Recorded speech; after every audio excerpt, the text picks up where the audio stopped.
I'm Peter Rufai, aka Dodo Mayana. Peter Rufai, affectionately known by fans as Dodo Mayana, remains one of Nigeria's most beloved football legends, a man whose story is as captivating as his agility between the goalposts. As of now, Rufai's estimated net worth was $5 million, earned through a diverse career spanning club contracts in Europe, endorsement deals, coaching, and football academy ownership. But his real wealth wasn't measured in currency, it was in legacy. Rufai wasn't just a goalkeeper. He was a pioneer, a captain, a father figure, and a symbol of Nigerian pride. His influence on African football is etched permanently in the memories of millions who watch him defend Nigeria's net with unmatched passion. Early life.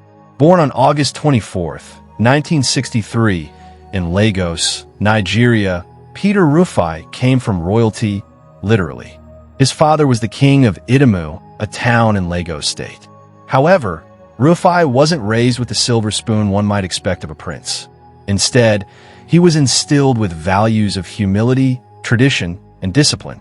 His early life was shaped by both cultural richness and adversity.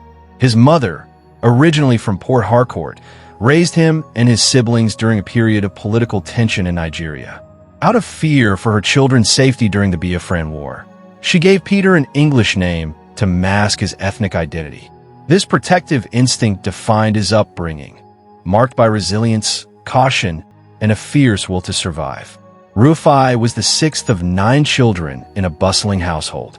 The family moved frequently between Lagos, Kaduna, and Port Harcourt due to the political climate and his father's responsibilities. His education began in Kaduna, where he discovered football in primary school. Initially, he dreamed of becoming an electrician, enrolling at the government vocational school in Port Harcourt. But fate had other plans. One afternoon during a school tournament, his team's goalkeeper failed to show up. Rufai volunteered, stepped in a goal, and never stepped out again. From that moment on, Peter Rufai was hooked. His reflexes, instinct, and natural leadership made him stand out immediately. Personal life. Peter Rufai led a deeply spiritual and family-centered life. He was a devout Christian, attributing his success to divine guidance, and often quoted scripture in public interviews.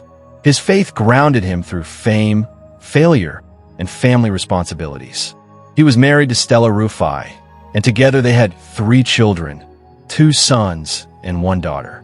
Rufai was a hands-on father, known to coach his children's school teams and attend their recitals or matches whenever possible.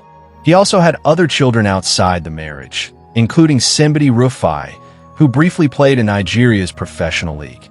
Beyond the pitch, Rufai was an advocate for youth development and education.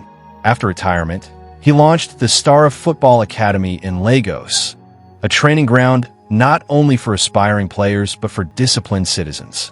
He also opened satellite goalkeeping schools in Spain and Portugal, where he had played professionally.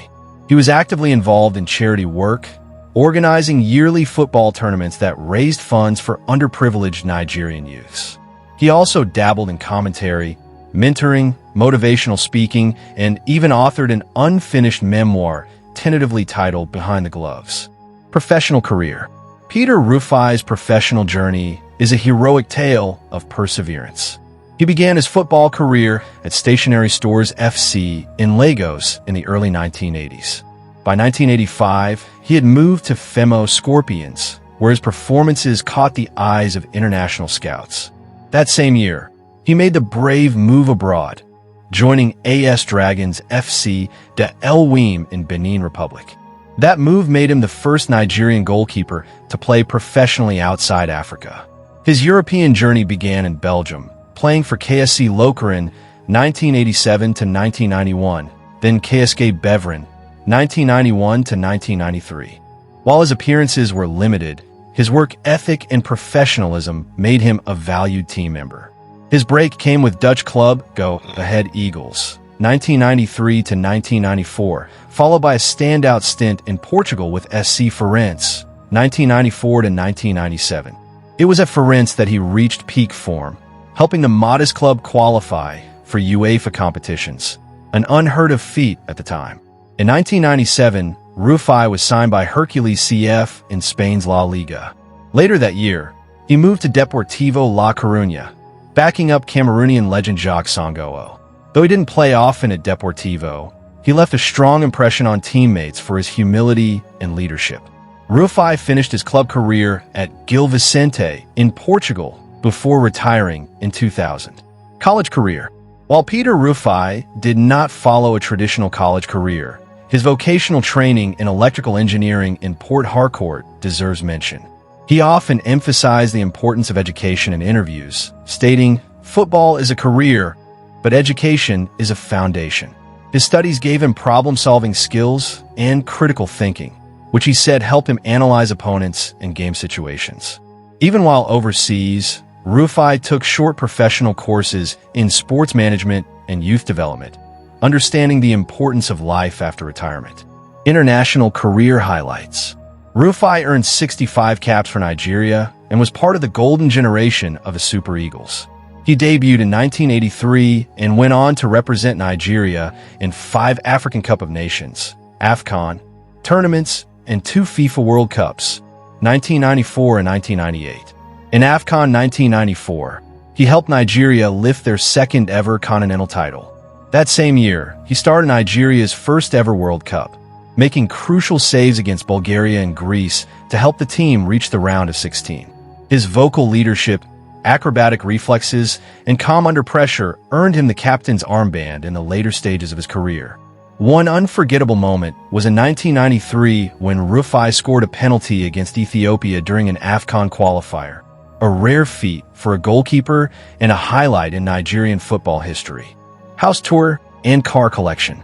Though Rufai could have lived lavishly, he chose comfort over extravagance. His home in the Ikeja area of Lagos was spacious, elegant, and filled with memories. His living room was adorned with medals, jerseys, and framed photos, including one iconic photo of him embracing the Nigerian flag at the 1994 World Cup. The house had a private training area, a small library, and a home theater where he loved watching old matches with his children. His car collection was humble. He owned a black Toyota Prado, his everyday vehicle, a white Lexus RX 350, gifted to him by the Nigerian Football Federation after retirement, and a vintage Peugeot 504, kept in pristine condition as a nostalgic nod to his early days in Lagos. On July 3, 2025, Nigeria woke up to devastating news. Peter Rufai had passed away in Lagos at the age of 61. His family revealed that he had been battling a heart condition for over a year, but had kept it private, not wanting to worry his fans and the public. He reportedly collapsed at home early in the morning and was rushed to a private clinic, where he was pronounced dead shortly after. The Nigerian Football Federation and fans across the globe paid tribute to the man who had inspired generations. Flags were flown at half-mast in football stadiums across Nigeria. His funeral drew dignitaries, ex-players, fans, and politicians, all united in grief and gratitude for a life well lived. Legacy and cultural impact. Peter Rufai didn't just open the gates to Europe for Nigerian goalkeepers. He kicked them wide open. He mentored a generation that included Vincent Enyima, Carl Ikem, and many more. His story was one of sacrifice, turning down royal duties to chase a dream, leaving family behind to explore uncertain opportunities in foreign lands. He was a true ambassador of African football, recognized by FIFA and CAF for his contributions. In 2018, he was inducted into the Nigerian Football Hall of Fame, and in 2021, a Lagos Stadium training wing was renamed in his honor. His foundation, the Dodo Mayana Youth Project, continues to fund education and football training programs for underprivileged kids in Nigeria. His motto was, "Let your gloves speak louder than your voice." And they did time and again. Peter Rufai's journey was more than a football story. It was a tale of courage, heritage, purpose, and heart. From a Lagos prince to World Cup captain, from electrician in training to European goalkeeper, he lived with clarity and passion. His hands may have stopped balls, but his legacy continues to move hearts. Though he left the pitch forever in 2025, the echo of his name, Dodo Mayana, will forever bounce off stadium walls, playgrounds, and dreams across the African continent.